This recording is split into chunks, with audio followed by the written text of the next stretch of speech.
बच्चे मर गए, लोग बेघर हो चुके हैं, नकल मकानी कर चुके हैं कई। ये इलाका ऐसे लगता है जैसे हर साल, हर दिन, हर माह जो है वो सैलाब की सूरत हाल में ही रहता है। 4 साल हो गए, पानी की निकासी नहीं इधर से है, बहुत खराबी हो रही है। डंगरों को जानवर भी बीमार हो रहे हैं इस पानी की वजह से। अच्छा,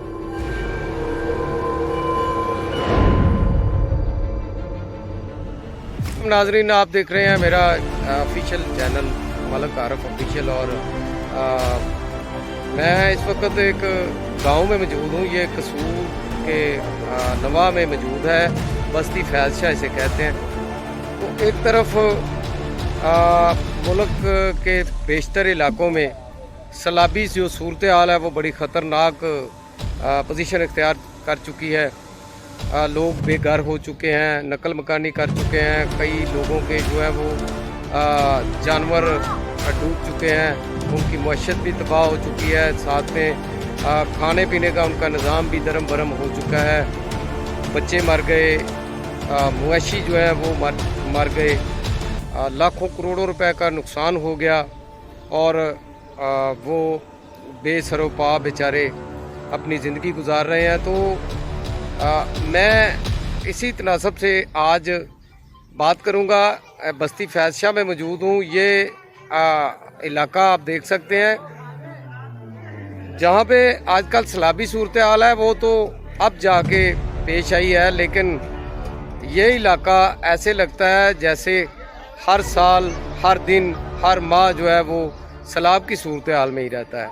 यहाँ पे आप देख सकते हैं मेरे पीछे भी पानी ही पानी नज़र आ रहा है, जबकि इससे मैं आगे की सूरत हाल दिखाऊं तो भी वहाँ भी पानी पानी नज़र आ रहा है। ये आप देख रहे हैं कि जो मवेशी हैं वो पानी के अंदर बैठे हुए हैं। तो ये इस पानी ने चारों तरफ से इस इलाके को घिरा हुआ है। कोई निकासी आपका यहाँ पे सिस्टम नहीं है। इसी के अंदर ही लोग जो हैं वो बसते हैं, मकान हैं लोगों के साथ में।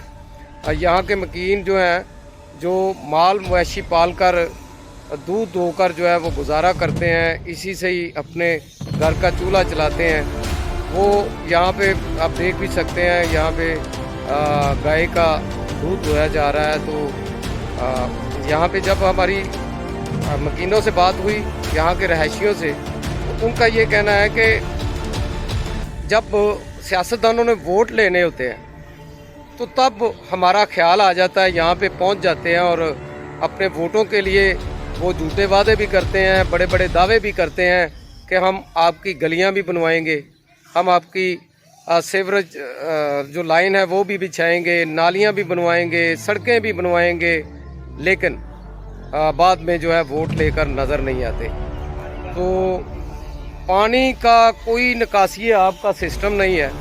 मैं कोशिश करूंगा, वैसे ना यहाँ पे जो एक दोस्त हैं वो दूध धो रहे हैं इस वक्त गाय का। अच्छा, आप कब से ये सूरत हाल है यहाँ पे, दसोगे तुसी की सूरत हाल है कि? हाँ, इसको 3-4 साल हो गए, पानी की निकासी नहीं इधर से है, बहुत खराबी हो रही है। डंगरों को जानवर भी बीमार हो रहे हैं इस पानी की वजह से। अच्छा, बहुत गंदगी वाला पानी। तो कभी किसी के साथ बात की है, किसी अफसर नाल या किसी सियासतदान नाल कोई गलबात? सियासतदानां नाल बातें होती जो झूठे दावे ਤੁਹਾਨੂੰ पता कर जाते हैं कि ਅਸੀਂ गलियां बनवाएंगे, नाले बनवाएंगे, उस तो बाद फिर वो नज़र नहीं है। अच्छा, इत्थों ਦਾ एमपीए कौन है? शेख वसीम साहब नहीं, वो तो एमएनए ने, उनका बेटा है साद वसीम, ते एमपीए मलक अहमद सईद है मेरा ख्याल है। हाँ हाँ, अहमद सईद साहब। अच्छा जी, ये सुन लें जी, एमपीए साहब मलक अहमद सईद साहब, मलक रशीद साहब, मलक अहमद ख़ान जो इस वक्त तर्जमान भी हैं पाकिस्तान मुस्लिम लीग नून के, वज़ीर आज़म के साथ बड़ी उनकी तस्वीरें आती हैं। साथ में साद वसीम इस वक्त भी मौजूदा एमएनए भी हैं। मलक अहमद सईद यहाँ पे एमपीए जो है वो 3 बार इलेक्ट हो चुके हैं, जबकि शेख वसीम और उसका जो बेटा है साद वसीम, वो यहाँ पे कोई 4-5 बार वो एमएनएशिप कर चुके हैं। लेकिन इन लोगों का कोई आवाज़ उठाने वाला नहीं, इनका मसला हल करने वाला कोई नज़र नहीं आता।